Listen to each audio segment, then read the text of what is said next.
안녕하세요. 오늘은 한국헌법재판소의 한 판결을 보고 충격에 빠진 외국인 전문가 이야기를 해보려고 합니다. 저는 이 내용을 정리하면서도 여러 번 놀라고 또 걱정을 금할 수 없었어요. 일단 그분은 골드만삭스에서 15년간 아시아의 정치 상황을 분석해 오신 분인데 최근 한국에서 벌어지는 일들을 보고 한숨을 쉬며 믿기 어렵다는 반응을 보였다고 해요. 더 놀라운 점은 정부와 대통령을 뒷받침해야 할 여당 내부에서도 뭔가 이상한 기류가 감지되고 있다는 거예요. 그리고 헌법재판소가 이해하기 어려운 판결을 내렸다는 사실이 겹치면서 해외 투자자들까지 불안에 떨고 있다는 소식입니다. 특히 이 전문가가 가장 놀랐다고 하는 건 법원의 태도였는데 단순히 선거의 숫자를 확인해 달라는 요구조차 거절당하는 광경을 보고 충격을 받았다고 해요. 도대체 한국에서는 무슨 일이 일어나고 있는 걸까요? 오늘 이야기는 2025년 1월 차가운 겨울 아침부터 시작됩니다. 제 이름은 마이클 존슨이고 저는 골드만삭스의 아시아 태평양 지역 정치 리스크 수석 분석가로 근무하고 있어요. 20년 가까이 아시아 여러 나라의 정치와 경제를 살펴왔고 그 중에서도 한국 정치가 글로벌 금융시장에 미치는 영향을 집중적으로 연구해왔습니다. 그날 아침은 평소와 다르지 않았어요. 서울 여의도에 있는 골드만삭스 한국지사에서 아침 회의를 준비하고 있었죠. 그런데 갑자기 제 특별한 보안 전화가 울리기 시작했어요. 화면을 보니 미국 무브 사이버 범죄 수사팀 번호가 뜨더군요. 이들은 컴퓨터를 이용한 범죄를 전담하는 기관인데 보통은 정말 중요한 일이 있을 때만 연락을 해옵니다. 그래서 순간 심장이 콩닥거렸어요. 전화를 받자 상대 요원이 차분하지만 단호한 목소리로 말했어요. 존슨 씨, 저희가 굉장히 민감한 사건과 관련해 도움을 청하고자 합니다. 골드만삭스의 전문 지식이 필요해요. 그리고 이어진 설명을 듣고 커피잔을 떨어뜨릴 뻔했어요. 미국 기업들 여러 곳에 북한 출신 기술자들이 몰래 취업해 있었다는 겁니다. 이 문제는 심각했어요. 국제사회의 제재 때문에 북한 출신은 원칙적으로 미국 기업에 고용될 수 없거든요. 하지만 그들은 가짜 서류와 컴퓨터 기술을 활용해 자신의 국적을 숨기고 원격근무 형태로 일하고 있었습니다. 회사 측은 평범한 재택근무직 직원이라고 믿었지만 사실은 이 노트북과 원격 접속 소프트웨어를 통해 위치와 신분을 감쪽같이 감추고 있었어요. 그날 저는 몇 시간에 걸쳐 이들이 보낸 자료를 살펴봤어요. 마치 거대한 퍼즐을 맞추듯 하나하나를 분석할수록 사태가 심각하다는 걸 깨달았습니다. 이건 단순히 두 사람이 규칙을 어겼다 수준이 아니라 북한이 제재의 허점을 파고드는 영리한 방식을 찾아낸 거였어요. 그리고 그 수법이 우리가 다루는 인터넷과 기업용 컴퓨터 시스템을 교묘히 활용하는 것이었죠. 저는 그날 늦은 시간까지 책상에 앉아 앞으로 필요한 조치를 고민했어요. 앞으로는 채용 검증 프로세스를 완전히 다시 짜야 하겠다고 느꼈죠. 신분이나 경력을 속일 수 없게 더 정교한 도구와 검증 단계가 필요했습니다. 그동안 20년 넘게 보안 문제를 연구해왔지만 이토록 치밀하게 신분을 숨긴 사례는 처음 봤거든요. 이들이 벌어들이는 돈이 잠재적으로는 무기 개발 등에 쓰일 수 있다는 점도 섬뜩했습니다. 게다가 이건 시작일 뿐이라고 생각했어요. 더 조사해보면 더 많은 사실이 드러날 테고 그 중에는 더 충격적인 진실도 있을지 몰랐습니다. 그나저나 제가 헌법재판소의 이야기를 들은 건 이 무렵이었어요. 제 사무실 창가에서 서울 스카이라인을 내려다보던 중 이상한 뉴스가 전해졌어요. 헌법재판소에서 매우 이례적인 결정을 내렸다는 겁니다. 이곳은 국가의 법이 헌법이라는 최상위 규범을 어긋나지 않게 지켜보는 역할을 하는 곳이잖아요. 그런데 이번 결정으로 인해 많은 사람이 민주주의의 근간이 흔들리고 있다는 우려를 표하고 있었어요. 심지어 윤석열 대통령을 지지하는 이들이 단순히 과거 선거에서 유권자 수가 몇 명이었는지 확인해 달라는 요청을 했는데 법원에서 그걸 막아버렸다니 의문이 커졌죠. 사실 투표수 확인 같은 기본적인 검증 요청은 흔히 문제되지 않는다고 알고 있었어요. 그런데 이번에는 이걸 절대 허락할 수 없다는 판결이 떨어진 거예요. 마치 학생이 선생님께 시험 점수를 다시 보자고 했는데 교사가 이유도 주지 않고 거절해버리는 것과 비슷해요. 그런 태도 때문에 사람들의 불만이 터져나왔습니다. 이후로는 걷잡을 수 없는 혼란이 시작됐어요. 언론과 시민들의 의혹이 커지고 해외 투자자들도 한국이 이렇게 분열된 적이 있었나 하고 걱정하기 시작했습니다. 제가 한국의 금융계 인사들과 만나보면 다들 믿기 어려운 상황이라고 말했어요. 판사들이 정말 공정한지 의문이다. 왜 선관위랑 헌법, 재판소가 묘하게 연결된 느낌이 드나 하는 식의 이야기가 거론됐죠. 이 사태를 지켜보면서 저는 어렸을 때 학급 회장 선거를 떠올렸습니다. 만약 개표 과정이 의심스러운데 선생님이 다시 세워볼 필요 없다며 막아버리면 학생들은 당연히 불신을 갖게 될 테니까요. 하지만 이런 결정이 가져오는 파장은 단순히 감정을 상하게 하는 차원을 넘어섰어요. 국민과 정부 사이 신뢰라는 다리가 흔들리고 국제 투자자들도 이 정치적 불확실성을 우려하며 자본을 빼거나 재검토할 수 있거든요. 민주주의는 모든 사람의 목소리가 공정하게 반영된다는 믿음이 기본인데 지금 한국에서는 바로 그 믿음이 흔들리는 모습이었어요. 해외 기업들 역시 그런 국가에 투자하기 부담스러워하고요. 제가 속한 골드만삭스에서도 내부 보고서에 이번 사태가 외국 자본 유입에 어떻게 영향을 줄지 분석하느라 분주해지고 있었습니다. 결국 헌법재판소가 투표 검증을 막아버린 결정은 한국 민주주의의 큰 시험대로 보였습니다. 과연 이 체제가 압력과 의혹을 딛고 더욱 공고해질지 아니면 금이 간 채로 흔들릴지 아직은 아무도 확실히 모르는 상황이었어요. 하지만 하나 분명한 건 이 문제가 쉽게 사그라지지는 않을 거라는 것이었습니다. 그로부터 며칠이 흐르고 저는 다시 사무실 창문 너머 서울의 고층 빌딩들을 바라보고 있었어요. 아래 거리를 분주히 오가는 사람들 중에는 헌법재판소가 내린 결정을 제대로 아는 사람들도 있고 전혀 모르는 사람들도 있을 겁니다. 하지만 그 영향은 분명히 온 사회에 파장을 주고 있었죠. 제가 하는 일은 정치적 결정이 사람들 삶에 어떤 영향을 미치는지 연구하는 겁니다.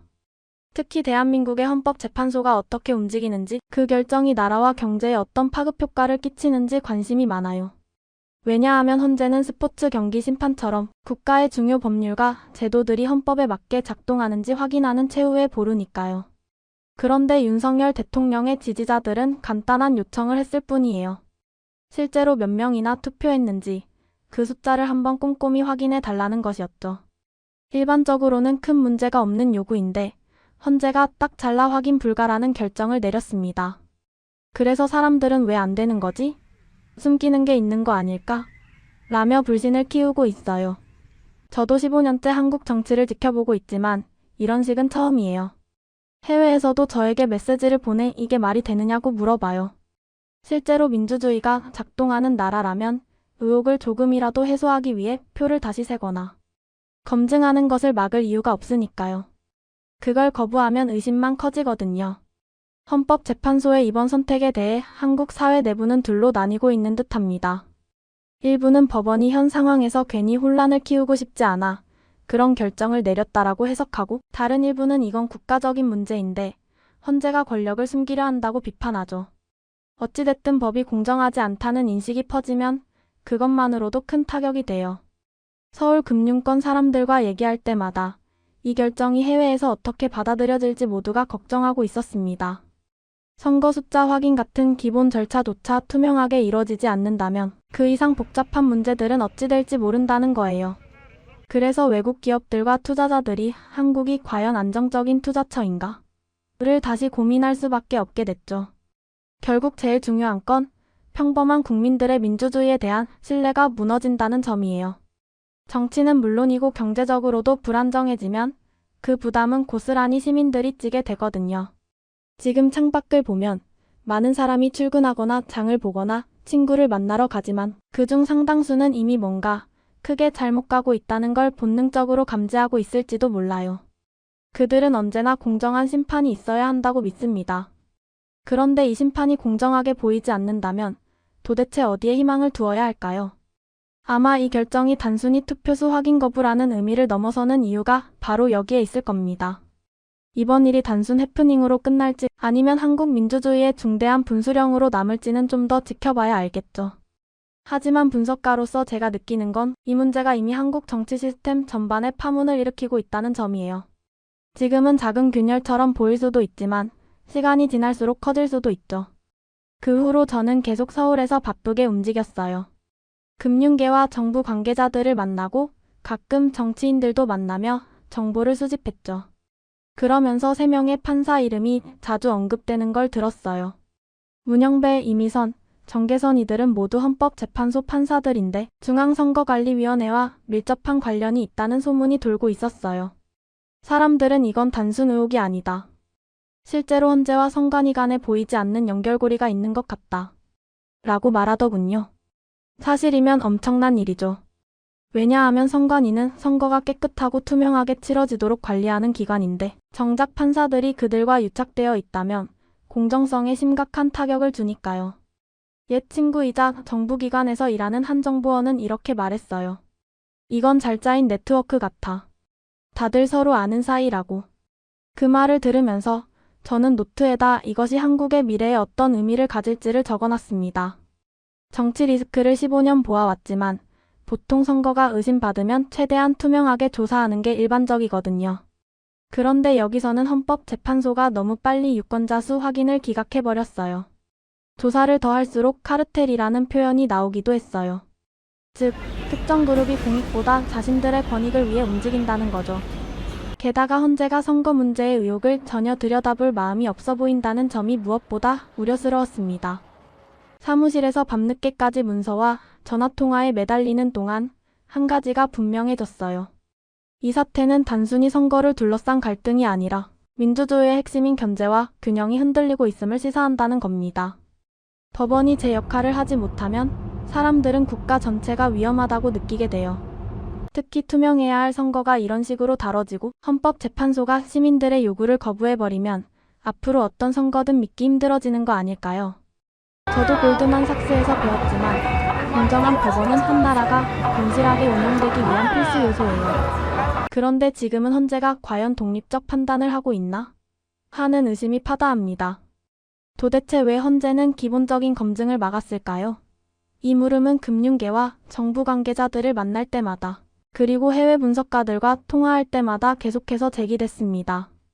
부정선거 의혹이 정말 사실이라면 이건 어마어마한 스캔들이 될 텐데 어째서 헌재는 이를 들여다볼 기회마저 스스로 차단했을까요? 정리를 하면서 저는 이 문제가 결국 한국의 평범한 시민들에게 어떤 파급을 줄지를 고민하게 됐습니다. 헌재와 정부기관을 더 이상 믿지 못하면 사회가 단합해서 문제를 해결하기 어려워져요.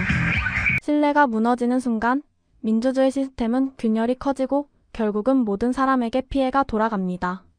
밤이 늦었지만 저는 책상 위 서류들을 한 장 한 장 살펴보며 머릿속 퍼즐 조각을 맞추려고 애썼어요. 이 문제는 분명히 한두 달 안에 끝날 일이 아니겠다는 생각이 들었죠. 시간이 지날수록 추가 정보가 나올 테고 그러다 보면 더 큰 파장이 일어날 수밖에요. 그리고 그 조짐은 이미 나타나고 있었습니다. 다음 날 아침, 저는 바쁜 걸음을 재촉하며 서울의 금융가에 자리한 사무실에 도착했어요. 해외 각지의 투자자들로부터 문의가 쇄도하고 있었거든요. 한국에서 지금 벌어지는 상황이 우리 투자에 어떤 영향을 미치느냐는 질문이 대부분이었어요. 그 와중에 새롭게 떠오른 이야기가 있었어요. 다른 나라들이 한국의 선거 문제에 개입했다는 소문이었죠. 특히 개표 과정에서 중국인 참관인이 있었다느니 또 몇몇 해외 인사들이 체포되었다느니 하는 이야기였지만 아직은 정확히 확인된 사실이 없어서 조금 조심스럽게 접근 중이었어요. 이런저런 퍼즐 조각들이 하나둘씩 맞춰지면서 우리 내부 보고서는 점점 긴박해지고 있었어요. 윤 대통령이 비상조치 같은 강수를 선언했다는 얘기도 들려왔죠. 정부가 이토록 강한 태도를 보인다는 건 그만큼 위기를 심각하게 본다는 뜻일 텐데 정작 선거 부정 의혹을 적극적으로 조사하려는 움직임은 보이지 않아서 더 의아했습니다. 내가 만난 다수의 투자자들은 한국 민주주의가 흔들리는 게 아니냐고 우려했고 정치적 리스크 분석가로서 저도 이게 글로벌 시장에 얼마나 큰 변수가 될지 면밀히 분석해야 했어요. 한국은 동아시아에서 핵심 경제 국가이자 기술 분야에서도 중요한 공급망을 담당하고 있으니까요. 게다가 중국 참관인 문제까지 불거져서 상황은 더 복잡해졌습니다. 개표 현장에 외국 참관인이 있었다는 의혹만으로도 심각한데 하필이면 그 국가가 중국이라니요. 미국과 중국 사이에서 균형을 맞추는 한국에게 이는 더 민감한 이슈가 될 수밖에 없어요. 제가 동아시아를 오랫동안 취재 분석하면서 배운 건 한 나라의 내부 문제가 결코 그 나라 안에만 머무르지 않는다는 겁니다. 특히 한국처럼 세계 경제와 밀접하게 연결된 곳에서는 선거의 작은 의혹이라도 지역 전체에 파문을 일으킬 가능성이 높아요. 결국 이번 사태는 점점 덩어리가 커지는 중입니다. 초기에는 헌법재판소의 투표 확인 거부 정도였지만 이제는 해외 개입설, 중국 참관인, 대통령 비상조치 등 다양한 요소가 얽히면서 복합적인 위기로 번지고 있어요. 당연히 외국 투자자들도 불안해하죠. 제게 연락해오는 분들은 한국이 다시 안정될 수 있느냐부터 법원이 믿을 만한가까지 묻곤 합니다. 평범한 시민들에게 미칠 악영향을 생각하면 마음이 무겁습니다. 기업이 떠나면 일자리가 줄어들고 정치적 불안이 커지면 자영업자부터 학생들까지 영향을 받게 되니까요. 제가 매일 작성하는 보고서의 숫자 하나하나가 사람들의 실제 삶과 직결되어 있다는 걸 다시금 느끼게 됩니다. 서울의 밤거리는 여전히 화려하지만 그 뒤에는 이처럼 복잡한 문제들이 숨어 있어요. 저는 늦은 시간까지 사무실에 남아서 보고서 작성을 마무리합니다. 전 세계가 한국 정세를 예의주시하는 지금, 저는 이 현안을 정확히 분석해 전달하는 책임이 있다고 생각해요. 그리고 이 책임이 결코 가볍지 않습니다. 제가 처음으로 국민의힘 집권 여당 분위기가 심상치 않다는 소식을 접했을 때가 아직도 기억납니다. 한국 정당들의 정치 공학을 오랫동안 지켜봤지만 이번엔 조금 다르다는 생각이 들었어요. 문제는 바로 당 내부 인사들의 태도였어요. 기본적으로 집권당은 대통령을 지키는 데 앞장서야 하는데 이번에는 오히려 정막이 흐른다고 느꼈어요. 대통령을 적극적으로 돕는 모습도 잘 안 보이고 때론 서로 눈치만 보는 듯 했어요. 마치 긴급 상황에서 한 가족이 똘똘 뭉쳐야 하는데 각자 방에 틀어박혀 있는 것처럼 보였달까요. 이와 관련해 대화해본 금융계 인사들은 나라가 이렇게까지 분열된 적은 드물다라고 입을 모았어요. 어떤 사람들은 당원들이 대통령 보호에는 관심이 없고 자기 정치적 이익만을 챙긴다는 식으로 비판하기도 했죠. 하지만 저 역시 이런 양상을 다른 나라에서도 본 적이 있어요. 문제는 이런 내부 분열이 심각한 시점에 터졌다는 겁니다. 이미 헌법재판소 판결 문제, 선거 투표수 검증 거부 문제, 그리고 여러 의혹이 제기된 상태에서 여당 내부라도 단합이 되어야 위기를 극복할 텐데 오히려 균열이 더 커지는 듯 했어요. 제가 서울에서 여러 정치인을 만나며 느낀 건 당내 일부 인사들은 아예 목소리를 내길 꺼리고 또 일부는 나라의 문제를 해결하기보다는 자기 자리를 지키는 데만 몰두하고 있다는 점입니다. 정치적 손익계산이 우선이다 보니 정작 긴박한 국가적 현안에 대한 협력은 부족해 보이죠. 여기에 대통령이 선포한 비상조치도 논란을 더 크게 만들고 있어요. 일부 당원들은 힘을 실어주자는 입장이지만 또 다른 부류는 너무 과한 조치다라며 공개적으로 반대하고 있어요. 한 당 안에서도 이 정도로 의견이 엇갈린다는 건 국가적 위기 상황에서 보기 드문 풍경이라고 할 수 있어요. 저는 이 상황이 한국 미래에 어떤 의미를 지닐지 자주 생각해보게 됩니다. 한국의 집권 여당이 하나로 뭉치지 못하면 결국 정부 차원에서나 국회 차원에서 중요한 결정들을 밀어붙이기 어려워져요. 국가가 안정적으로 돌아가기 위해선 정치권 협력이 필수인데 말이죠. 가장 우려되는 건 이로 인해 국민들이 타격을 받게 된다는 겁니다. 정치가 서로 조율하지 못하면 정작 필요한 개혁과 정책들은 뒤로 밀릴 수밖에 없으니까요. 마치 학생의 임원들이 서로 다퉈서 결국 학교에 필요한 일을 못하는 것과 같습니다. 창밖을 보면 여전히 시민들은 바쁜 일상을 살고 있지만 이면에서는 집권 여당의 심각한 분열이 진행 중입니다. 국민들은 정부가 합심의 문제를 해결해 주길 바라는데 현실은 그와 반대 방향으로 가고 있어요. 그래서 저는 매일 보고서를 쓰면서 정치가 이런 위기 때 과연 얼마나 효과적으로 뭉칠 수 있을까를 되뇌게 됩니다. 이번 사태에서 국민의힘이 어떤 해법을 내놓을지 그리고 그 해법이 전체 시민들에게 받아들여질 수 있을지가 한국 민주주의의 또 다른 시험대라고 생각해요. 사무실 책상에 앉아 서울 거리를 바라보면 지난 시기 비슷한 정치 위기들을 떠올리게 됩니다. 그러나 지금 상황은 여러 측면에서 새롭다는 생각이 들어요. 특히 정부와 반대 의견을 가진 사람들을 어떻게 대하느냐가 중요한 분기점이 될 것 같아요. 최근 여러 보고서를 살펴보면 숙청 전략이라는 단어가 슬슬 나옵니다.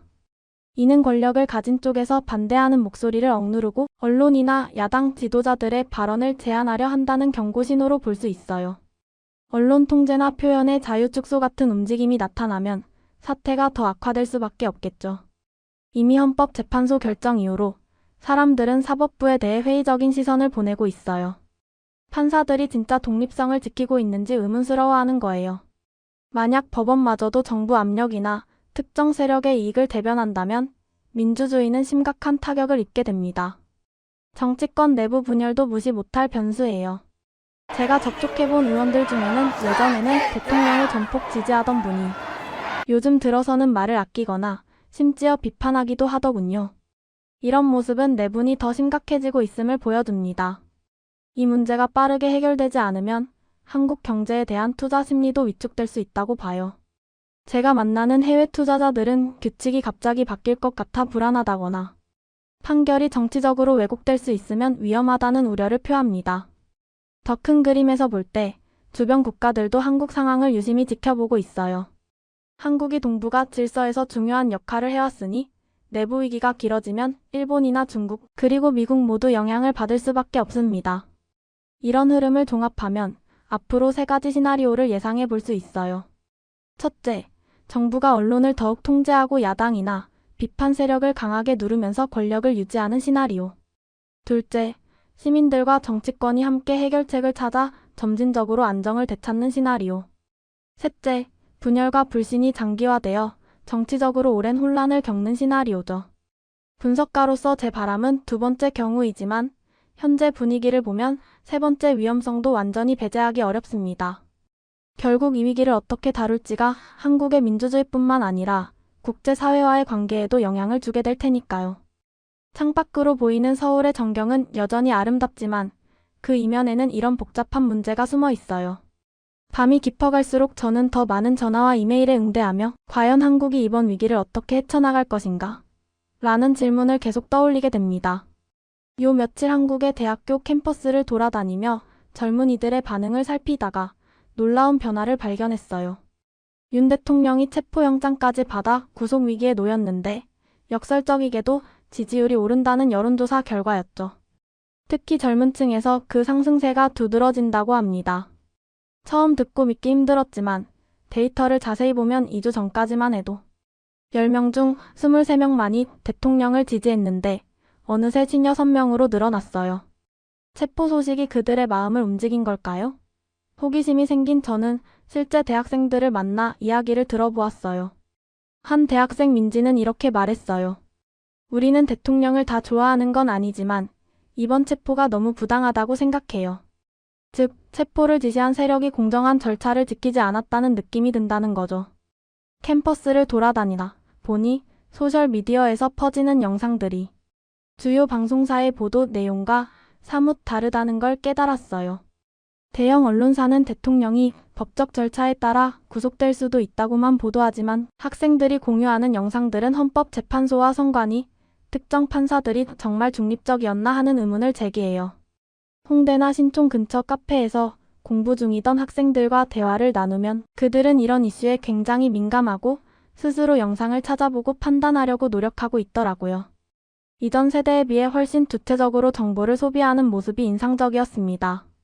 그런데 또 흥미로운 건 이들이 체포 문제 하나만 보고 대통령을 무조건 지지한다고 단정하기 어려운 부분도 있다는 거예요.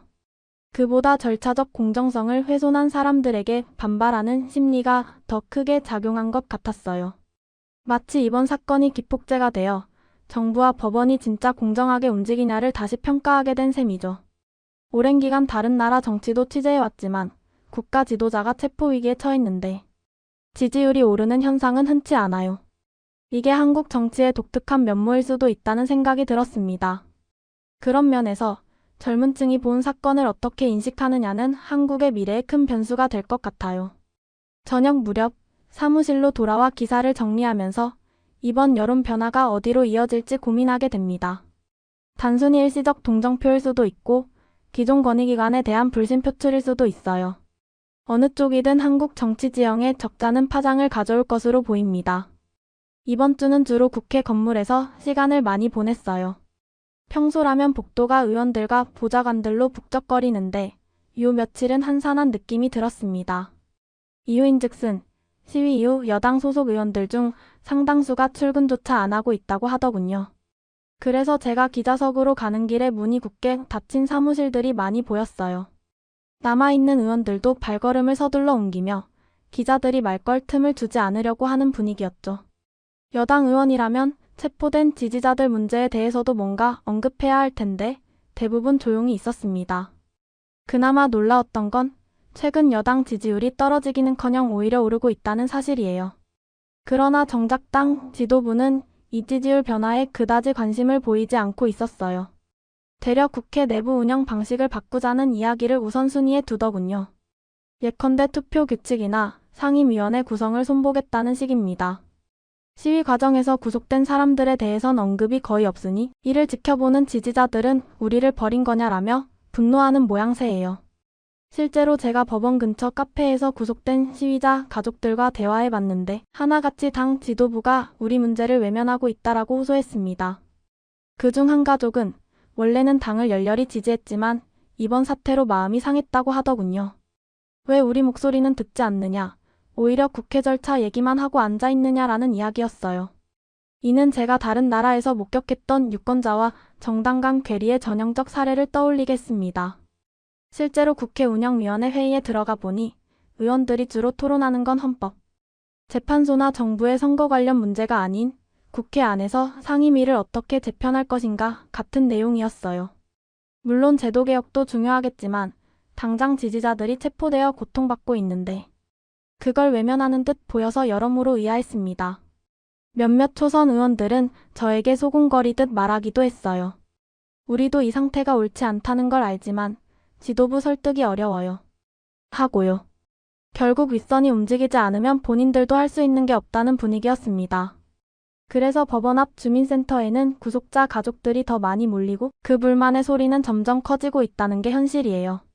반면 국회는 따로 움직이는 듯 보였어요. 마치 두 개의 다른 세계가 존재하는 것처럼. 저는 늦은 밤 기사 작성을 마치면서 이런 괴리가 나중에 어떻게 폭발할까 하는 걱정이 들었습니다. 지도부가 지금처럼 지지층 요구를 외면하다가 뒤늦게 사태의 심각성을 깨닫는다면 그때는 이미 돌이킬 수 없는 상황이 될 수도 있으니까요.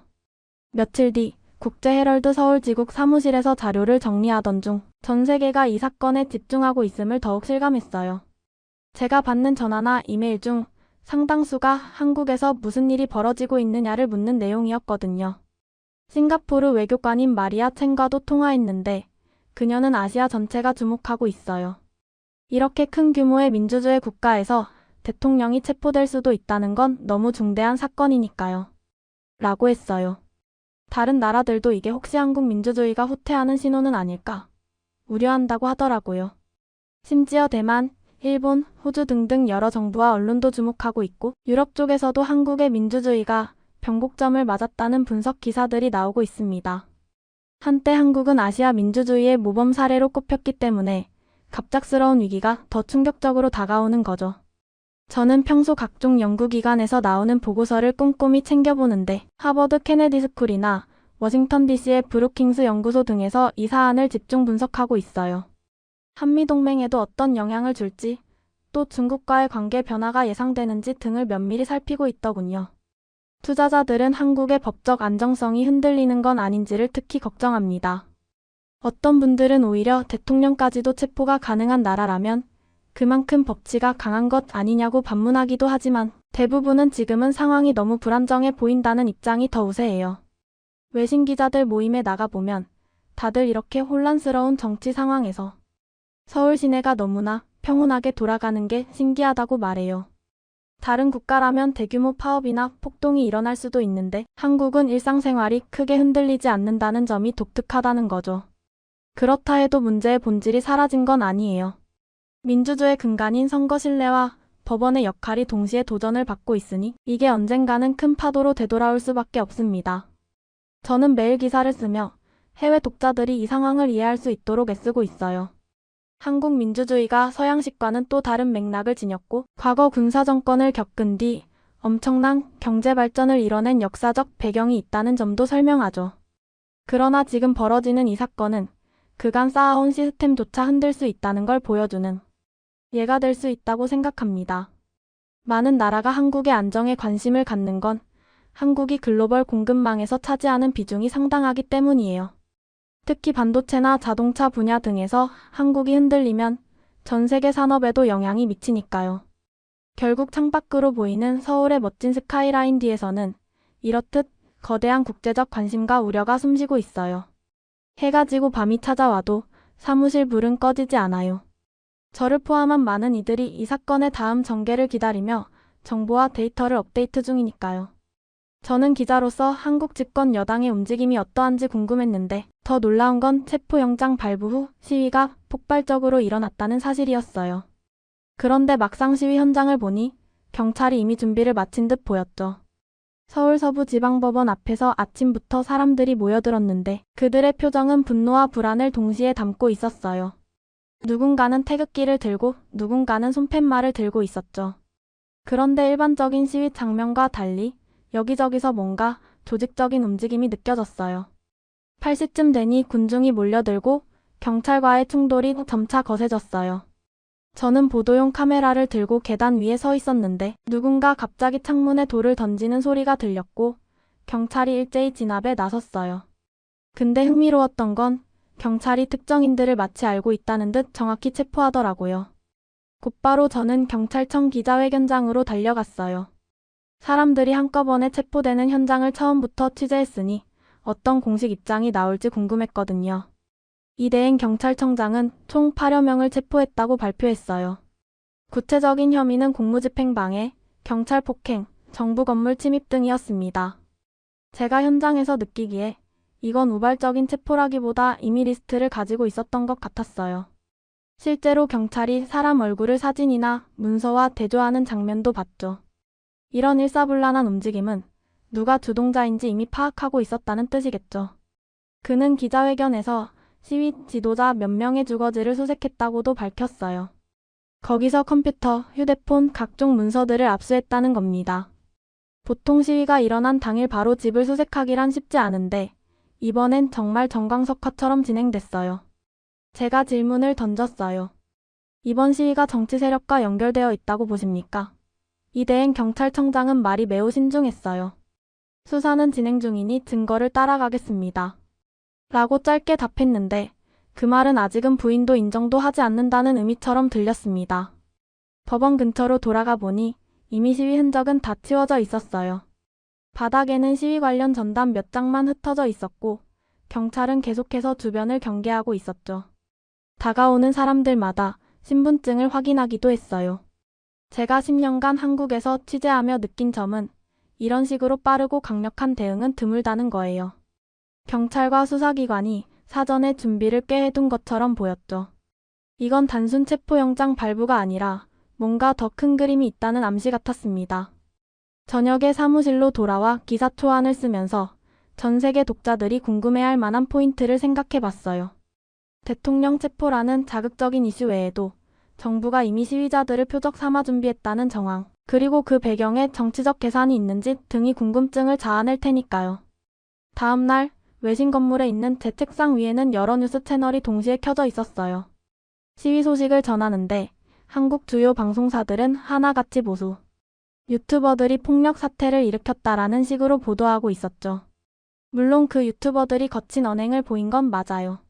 하지만 제가 현장에서 찍은 영상에는 의외로 좌파 성향 활동가들도 분주히 움직이는 장면이 포착됐어요. 그들은 무대 뒤에서 사람들을 이끌고 있는 것처럼 보였어요.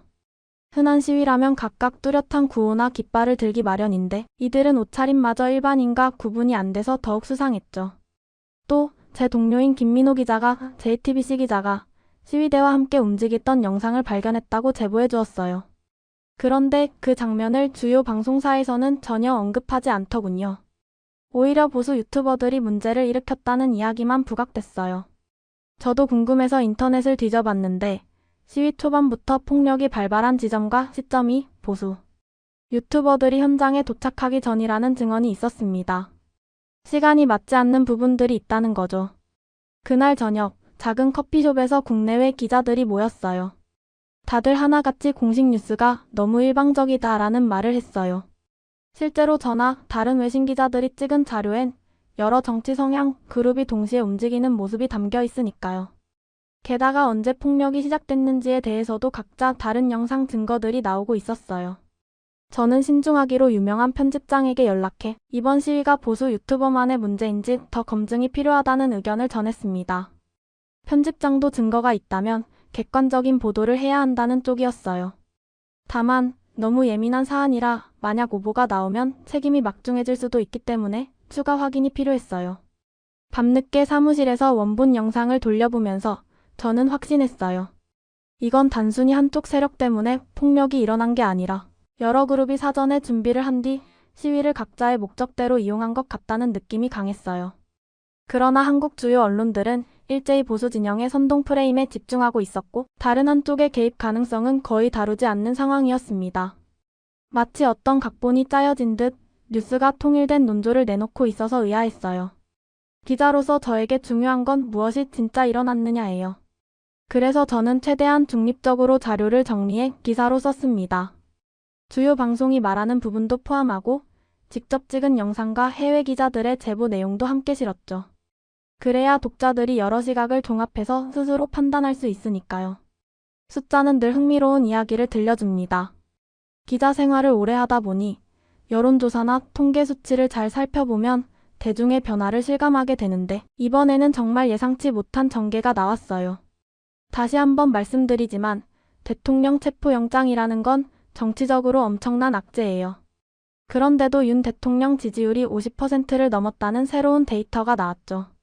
사람들이 대통령이 구속될 위기인 상황에서 어떻게 오히려 지지율이 오르지? 라며 고개를 갸우뚱합니다. 제게 특히 흥미로웠던 건 젊은 세대의 태도 변화였어요. 18세에서 29세 사이의 청년층에서 불과 2주 전까지만 해도 윤 대통령 지지율이 20%대였는데 최근 조사에서는 50% 근접까지 수직 상승했다는 겁니다. 저는 바로 평소에 알던 대학생 민지에게 연락했어요. 민지는 체포영장 소식이 너무 무리하게 보였다며 헌재나 법원이 제대로 절차를 밟았는지 의심이 든다는 말을 했습니다. 특히 젊은 사람들은 SNS에서 퍼지는 영상과 정보들을 보고 주류 언론의 보도와는 다른 각도에서 해석하는 경우가 많았어요. 며칠 동안 시간을 내어 서울 시내 여러 대학을 돌아다녀 봤어요. 학생들이 모여서 토론을 벌이는 모습을 쉽게 볼 수 있었는데 다들 우리는 이번 사태에서 진짜로 뭘 놓치고 있나를 고민하고 있더라고요. 각자 스마트폰에 영상을 저장해 두고 친구들과 돌려보면서 판사들이 과연 독립적이었는가? 법원 결정이 정치적 압력을 받은 건 아닐까? 같은 얘기를 주고받았어요. 그런 흐름에서 보자면 단순히 대통령 개인을 좋아한다기보다 이번 체포 결정이 불투명하게 이뤄졌다는 분노가 젊은 층 지지율 상승으로 이어진 듯합니다. 한 학생이 제게 보여준 그래프에서 체포 발표가 나온 시점부터 지지율이 급격히 치솟는 모양이 포착됐어요. 저녁에 사무실로 돌아온 저는 이 자료들을 바탕으로 기사를 작성하기 시작했어요. 10년 넘게 한국 정치를 취재하면서도 지도자가 법적 위기에 처했는데 오히려 이런 반응이 나오다니 정말 이례적이었거든요. 그래서 결국 이건 단순 여론조사 이상의 의미를 지닙니다. 청년들이 기존 권력 구조나 주류 언론을 신뢰하지 않고 자기들만의 채널로 사건을 해석하고 결론을 내리는 모습이 보이니까요. 한국 정치 문화가 또 한 번 변곡점을 맞이한 게 아닐까 싶어요. 그 주 내내 저는 국회에서 시간을 보내면서 여당 의원들과 이야기를 나누었습니다. 그런데 예상 밖의 장면이 많았어요. 시위로 구속된 지지자들이 생겨났는데 정작 당 지도부는 그 부분에 별다른 언급을 안 하더군요. 오히려 국회 운영 방식을 바꾸겠다는 의제를 밀어붙이고 있었어요. 무슨 상임위원회 배정 규정을 고친다거나 표결 방식을 조정한다는 얘기들이 회의실마다 오갔죠. 시급한 현안은 뒤로 미루고 제도 개혁에만 몰두하는 모양새였어요. 그러다 보니 지지자들은 화가 날 수밖에 없죠. 우리 동료들이 감옥에 있는데 왜 지도부는 엉뚱한 걸 건드리냐는 겁니다. 제가 법원 근처 주민센터에서 만난 이들은 이 당을 믿었는데 우릴 버렸다고 호소했어요. 퇴직 교사분이 제게 털어놓은 말이 인상적이었습니다. 당이 우리와 함께한다 믿었는데 지금 보니 국회 절차만 강조하고 있네요. 저는 다시 국회로 돌아가 보고 회의도 지켜봤는데 마치 다른 세계 같았습니다. 거기서 의원들은 헌재 판결과 선거 부정 의혹보다도 위원회 구조 개편 얘기를 몇 시간째 하고 있었어요. 물론 정치제도를 다듬는 일이 중요하지 않은 건 아니지만 지금 일어난 시위와 체포 사태를 아예 외면하는 듯 보여서 의아했어요. 그나마 초선 의원들 몇 명이 조심스레 구속된 지지자들 문제도 살펴야 하지 않냐는 얘기를 꺼냈는데 지도부를 설득하기엔 역부족이라고 했습니다. 결국 소수 의견으로 그치고 말았죠. 시간이 지나면서 당 지도부와 지지자들 사이 간극이 점점 더 커지는 듯 보였습니다. 여당의 지지도는 올라가는데도 정작 당은 지지자들의 상황에 무관심해 보이고 지지자들은 분노를 쌓아가고 있는 형국이랄까요. 제가 기사를 쓰면서 반복적으로 머리를 스친 질문은 이 갈등이 언제 그리고 어떤 방식으로 표출될 것인가라는 거였어요.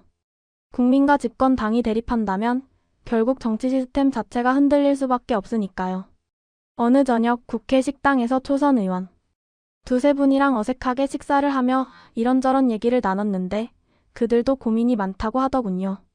지지자들 요구를 무시하면 장기적으로 당에 해롭다는 걸 알면서도 지도부가 워낙 강경해서 어쩔 수 없다는 톤이었어요. 그날 밤 법원 앞 주민센터에서는 더 많은 가족들이 모였고 그들에게 무심한 당 지도부를 비난하는 목소리가 커져갔어요.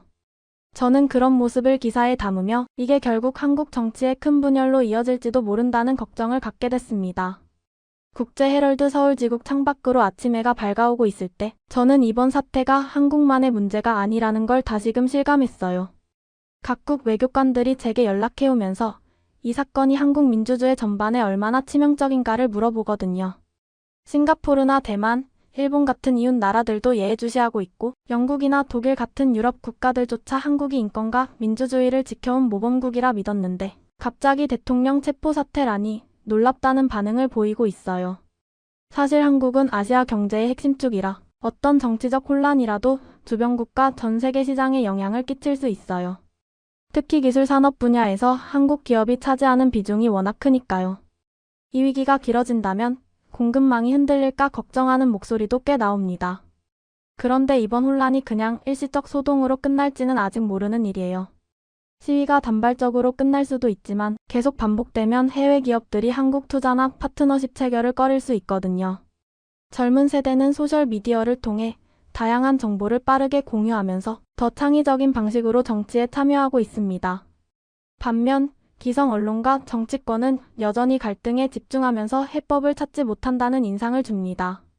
공공기관 신뢰도 하락도 걱정스러워요. 일련의 사태를 보며 국민들은 과연 선관위나 법원, 국회가 우리를 대변해주는가라고 묻고 있죠. 이런 의구심이 커지면 나중에는 제대로 된 해결책을 찾으려 해도 서로 믿지 못해서 어려움이 배가 됩니다. 미디어 환경도 어수선해요. 같은 사건을 두고 방송마다 보도가 다르고 SNS에서는 또 다른 이야기가 퍼지다 보니 대중이 무엇을 믿어야 할지 혼란스러워합니다. 기자인 제 지인들도 진실 보도와 특정 프레임 사이에서 줄타기를 한다고 토로하더군요. 제가 다른 나라 역사 사례들을 떠올려 보면 이런 대규모 정치 위기는 세 가지 시나리오로 귀결되기 쉬워요. 첫째, 극단적으로 나빠졌다가 간신히 회복하는 경우. 둘째, 다수 시민이 해법을 모색해 점진적으로 개선되는 경우. 셋째, 갈등과 분열이 장기간 지속되어 사회가 장기 침체에 빠지는 경우입니다. 그래도 희망적인 부분은 제가 만난 많은 한국인들이 이 나라는 공정하고 민주적인 체제를 지켜야 한다는 의지를 가지고 있다는 거예요.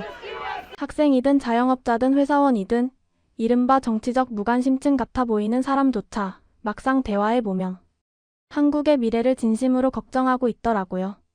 서울의 봄이 가까워지면서 저는 한국이 과거에도 수많은 시련을 극복했음을 떠올립니다. 전쟁 이후 폐허에서 출발해 경제 발전을 이뤘고 군사 정권을 물리치고 민주주의를 얻어낸 역사를 가진 나라잖아요.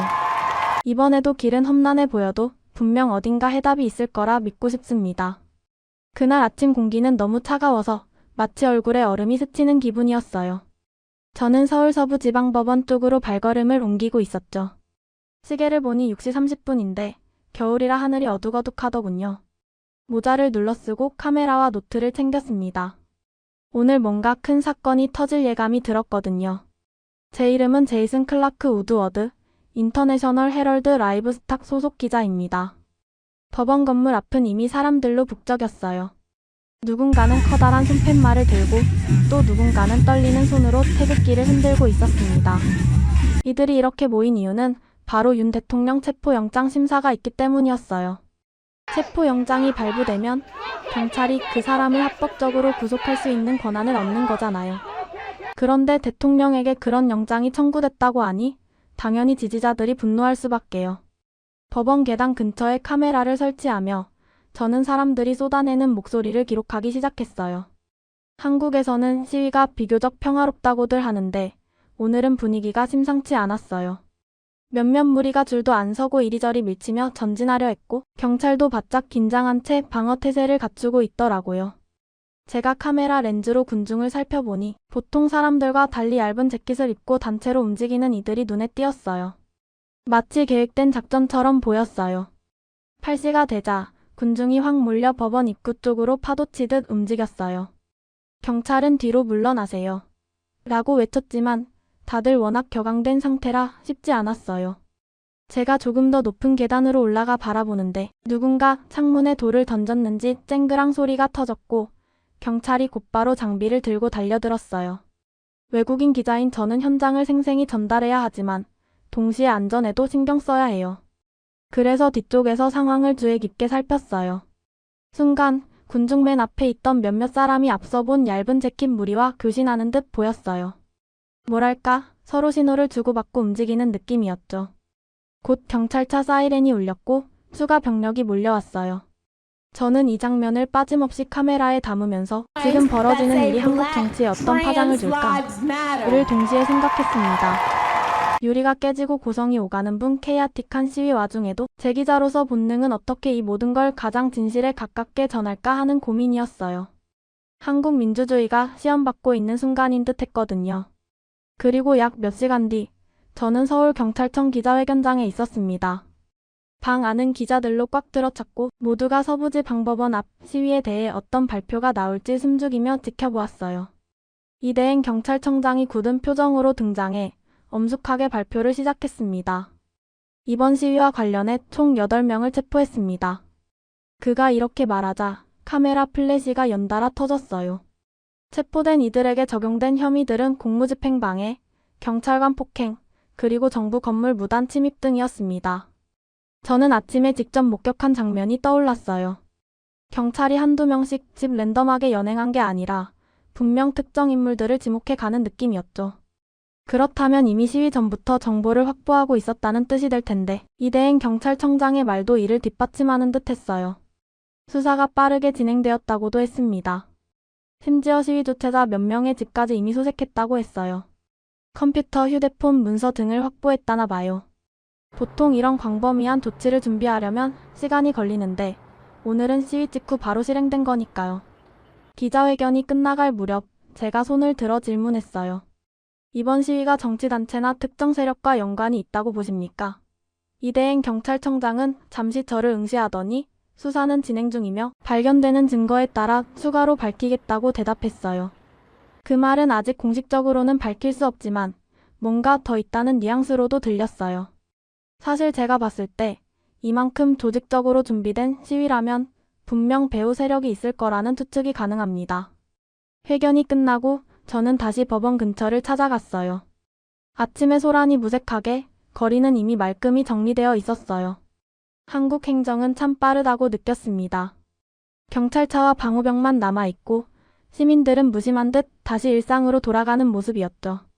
하지만 기자인 제 눈에는 오늘의 시위가 평범하지 않았다는 게 분명해 보였습니다. 빠른 대응, 특정 인물 표적 체포, 사전 준비.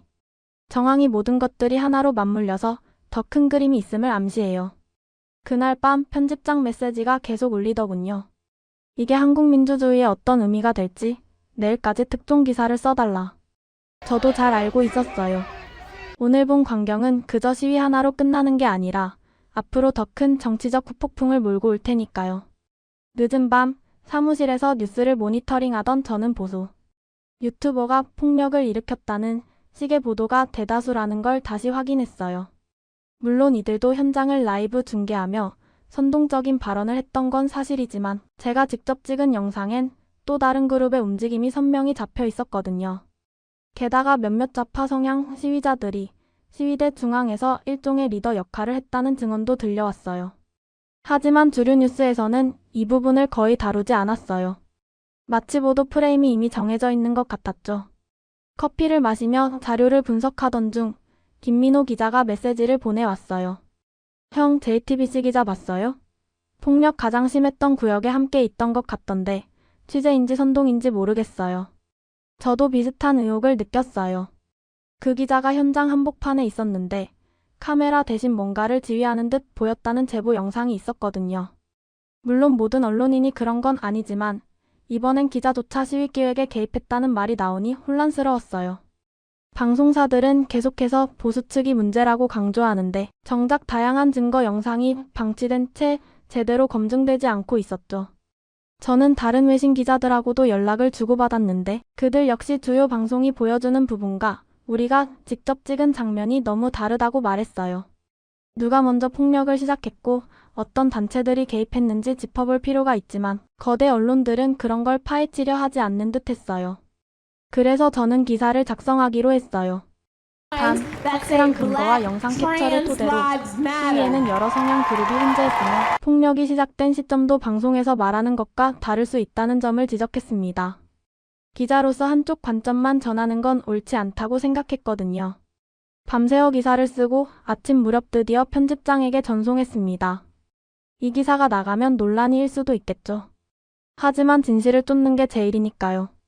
제가 현장에서 본 것, 동료 기자들이 증언한 것, 그리고 여러 영상이 맞물려서 좀 더 정확한 그림이 될 거라 믿었습니다.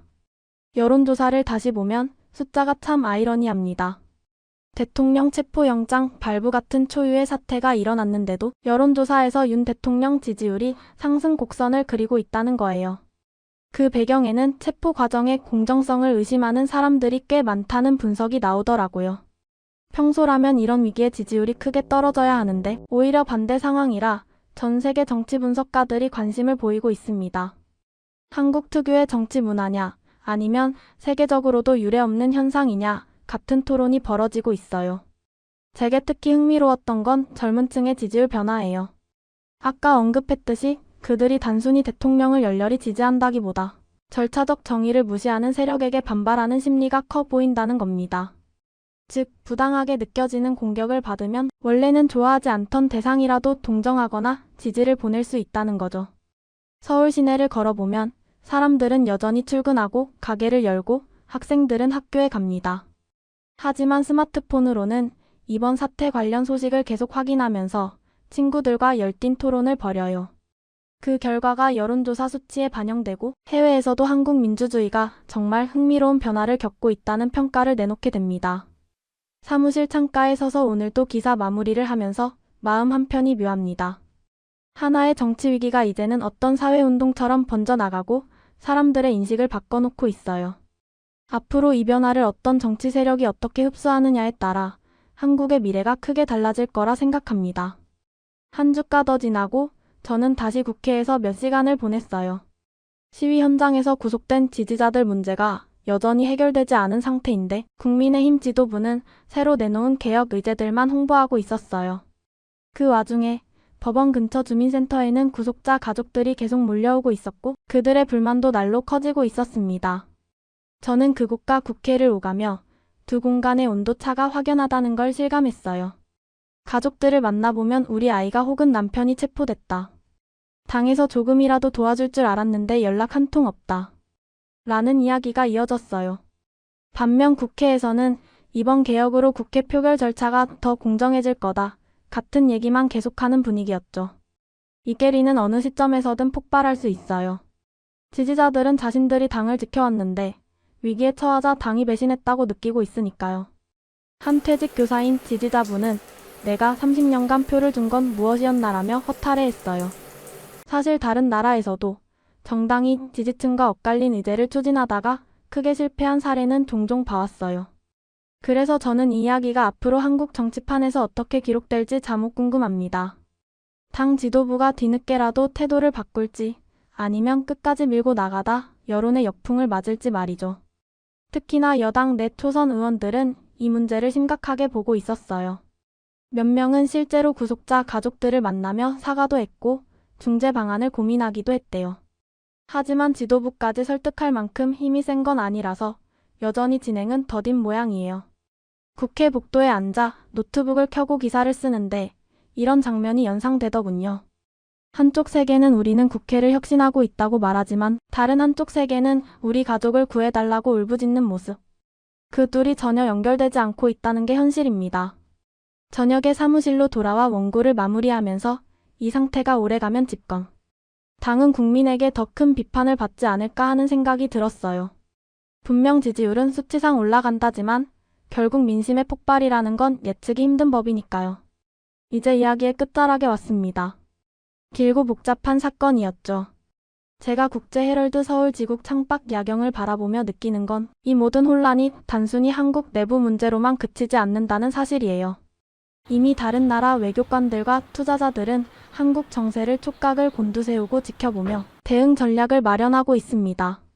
체포된 대통령, 의혹 덩어리인 선거 시스템, 분열된 집권 여당, 그리고 폭력 시위와 경찰의 초고속 대응까지 올 이슈들이 중첩되고 있어요. 그러나 동시에 한국 시민들의 일상은 크게 흔들리지 않는다는 점이 이 나라의 또 다른 특징입니다.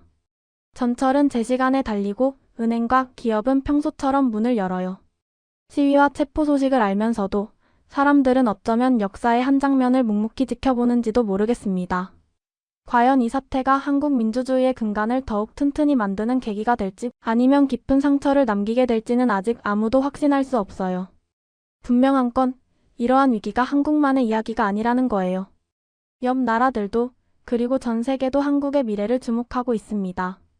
저는 기자로서 그리고 분석가로서 앞으로도 이 상황을 세심히 살피면서 기록하고 보도할 예정입니다. 민주주의는 늘 시험대에 오르지만 제대로 작동하면 더 강해질 수 있고 그렇지 않으면 무너질 수도 있죠. 오늘 제가 전한 이야기는 아직 진행 중이에요. 서울의 밤이 깊어가는 지금 이 순간에도 경찰차 사이렌 소리는 간간히 들리고 시민들은 휴대폰으로 최신 뉴스를 확인하고 있습니다. 언제 어떤 결말을 맞이할지 모르지만 이 기록이 훗날 한국이 겪은 중대한 전환점을 이해하는 작은 단서가 되길 바랍니다. 이상, 지금까지 헌법재판소 판결로부터 시작된 충격적 사건들과 대통령 체포 영장으로 인한 혼란, 그리고 사회 각계의 반응을 전해드렸습니다. 저는 계속해서 현장을 취재하며 다음에 어떤 변화가 생기는지 지켜보도록 하겠습니다. 시청해주셔서 감사합니다. 구독과 좋아요, 알람 설정은 영상 제작에 큰 힘이 됩니다. 고맙습니다.